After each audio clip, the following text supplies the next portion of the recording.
अनुसूचित जमाती कल्याण समितीच्या गोंदिया दौरा, आमदारांचे स्वागत, आदिवासींच्या प्रश्नावर सकारात्मक चर्चा।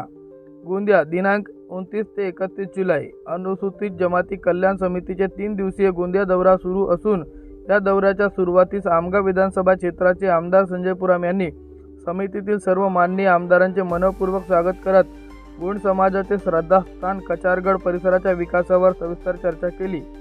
दौऱ्यात बोगस आदिवासी प्रमाणपत्राच्या वाढत्या प्रकरणावर आमदारांनी तीव्र चिंता व्यक्त केली। स्थानिक आदिवासी समाजाला न्याय मिळावा यासाठी तातडीने कठोर कारवाई करावी अशी ठाम भूमिका मांडण्यात आली। यावेळी आदिवासी सामाजिक संघटनेचे निवेदन स्वीकार करण्यात आले। समितीने यावर सकारात्मक चर्चा करत पुढील महत्त्वपूर्ण आश्वासन दिले।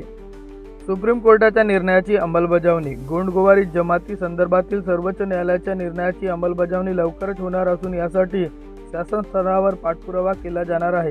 शैक्षणिक मदत। आदिवासी विद्यार्थ्यांच्या व्यावसायिक अभ्यासक्रमासाठी संपूर्ण फी शासनामार्फत भरावी यासाठी कारवाई प्रस्तावित करण्यात येणार आहे। वैयक्तिक लाभ योजनेचे अनुदान वाढवण्याचा विचार। अनुसूचित जमातीसाठीच्या योजनेमध्ये अनुदान वाढवण्यावर समिती गंभीर विचार करत असून लवकरच निर्णय होणार आहे। जात वैधता प्रकरणावर तातडीने निर्णय। प्रलंबित जात वैधता प्रकरणावर त्वरित कारवाईसाठी स्पष्ट निर्देश देण्यात आले आहेत। या दौऱ्यात दरम्यान प्रशासनावर आणि स्थानिक आदिवासी समाजातील प्रतिनिधींमध्ये मोकळे संवाद साधण्यात आले। समाजाच्या प्रश्नावर तातडीने उपाययोजना राबवण्याचा निर्धार समितीने केला आहे। बातमीकर्ता सत्य को जानो न्यूज संपादक नरेश बोपचे।